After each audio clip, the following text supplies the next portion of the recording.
믿는 무리가 한 마음과 한 뜻이 되어 모든 물건을 서로 통용하고 자기 재물을 조금이라도 자기 것이라 하는 이가 하나도 없더라.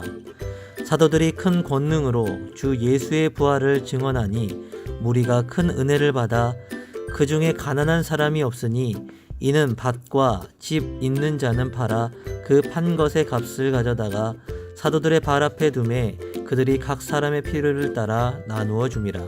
사도행전 4장 32절부터 35절 말씀. 아멘. 안녕하세요.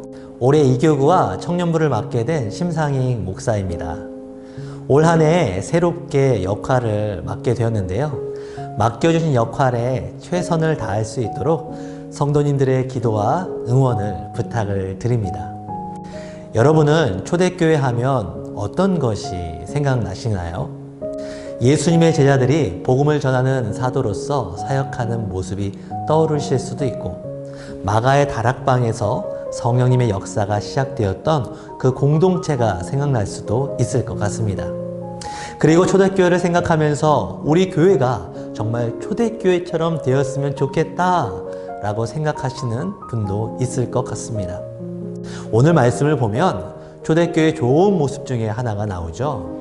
그래서 초대교회의 좋은 모습이 무엇이었는지 우리 성도님들과 함께 나눠보려고 하는데요. 바로 나눔의 공동체였다라는 점입니다.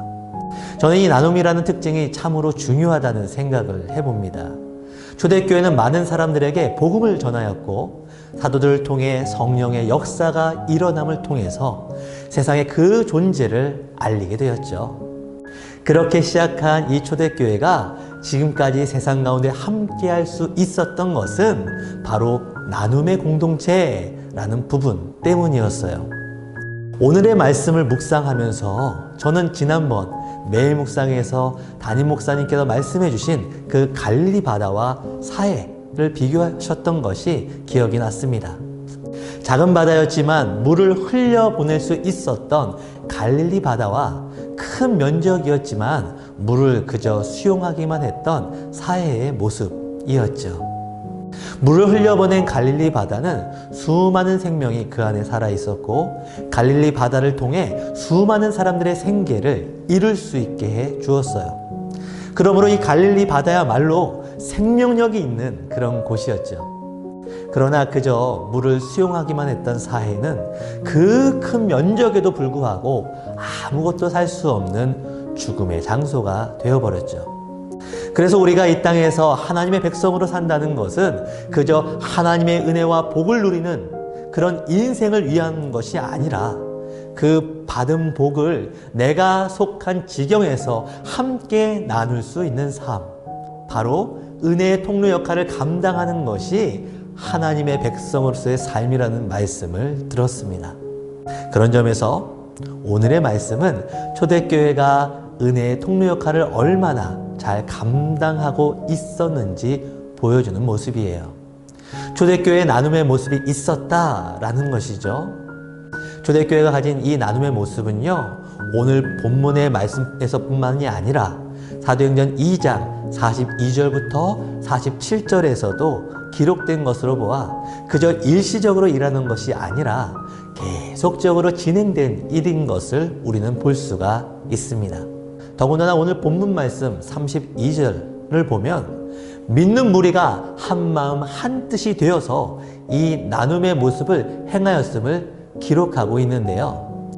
이것을 통해 나눔의 모습이 몇몇 사람들만 행한 것이 아니라 초대교회 모든 사람들이 함께 행한 일이었음을 볼 수가 있습니다. 무엇보다 자신이 가진 재물을 자기의 것으로 하는 이가 없었다라는 말씀을 보면서 우리는 초대교회 사람들의 물질관에 대한 이해를 알 수가 있는데요. 세상 사람들처럼 내가 벌어서 먹고 사는 인생이 아니라 우리와 함께 하신 하나님께서 은혜를 주셔서 먹고 사는 인생임을 고백하고 있는 거죠. 그렇게 내가 가진 모든 것이 하나님의 것이라는 고백과 삶이 있었기에 하나님의 공동체를 위해서 자신이 가진 것을 기꺼이 나눌 수 있는 모습이 있었다라는 겁니다. 저는 이러한 초대교회의 모습을 보면서 과거 우리나라의 그 넉넉한 인심과도 많이 닮아 있다라는 생각이 들었습니다. 우리네 어머니들께서는 모두 다 큰 손이셨잖아요. 먹거리가 생기면 누가 먹는다고 그렇게나 많이 하시던지 이 집 저 집을 돌아다니면서 음식을 나누던 모습이 바로 우리 어머니들의 모습이었습니다. 지금은 많이 볼 수 없게 된 그 어머니의 큰 손, 그 넉넉한 마음이 초대교회 나눔과 닮아 있다라는 생각이 들었어요. 그렇다면 초대교회는 어떻게 그런 넉넉한 어머니와 같은 그 마음을 가지고 이 나눔을 행할 수 있었을까요? 오늘 본문 33절의 말씀은 그 이유에 대해서 이렇게 기록하고 있습니다. 사도들이 큰 권능으로 주 예수의 부활을 증언하니 무리가 큰 은혜를 받아. 초대교회에서 사도들이 성령의 큰 능력을 행하는 일들이 계속적으로 일어났어요. 그 결과 예수님께서 부활하심이 성령의 능력과 함께 세상 가운데 전해지고 있었던 거죠.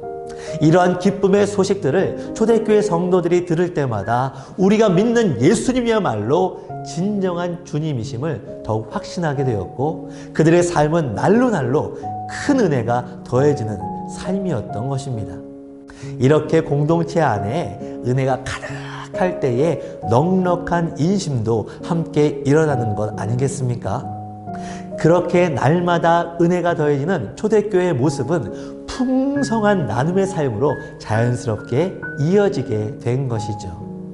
그러므로 사랑하는 여러분, 우리 시흥교회가 주님이 원하시는 교회의 모습을 회복할 수 있도록 성령님의 크신 역사가 일어나게 되는 우리 시흥교회가 되었으면 좋겠습니다. 성령의 능력으로 말미암아 예수님께서 살아 역사하심을 모든 성도님들이 경험하게 되는 우리 시흥교회가 되길 간절히 소망합니다.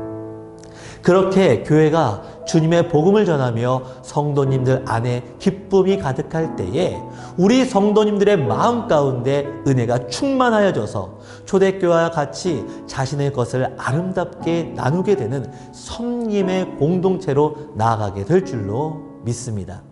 오늘 본문 34절의 말씀을 보면요, 이렇게 기록되어 있는 것을 볼 수가 있어요. 초대교회 가운데 가난한 사람이 없었다라는 겁니다. 물질의 어려움으로 힘겨워하는 사람이 없었다라는 것이죠. 왜냐하면 35절의 말씀처럼 각 사람의 필요에 따라 나눌 수 있는 공동체였기 때문입니다.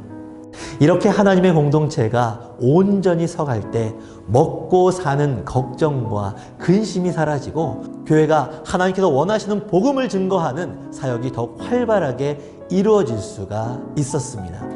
그러므로 사랑하는 여러분, 우리 교회도 이 초대교회처럼 하나님의 큰 은혜를 나눌 수 있는 공동체가 되기를 소망합니다. 그래서 경제적으로 어렵고 힘든 사람들이 이 땅에 세워진 우리 시흥교회를 통하여서 소망을 갖게 되는 그런 하나님의 나라가 이 땅에 임하는 역사 일어나기를 간절히 축원합니다. 함께 기도하겠습니다. 하나님 아버지, 오늘 우리는 초대교회의 모습을 보게 되었습니다.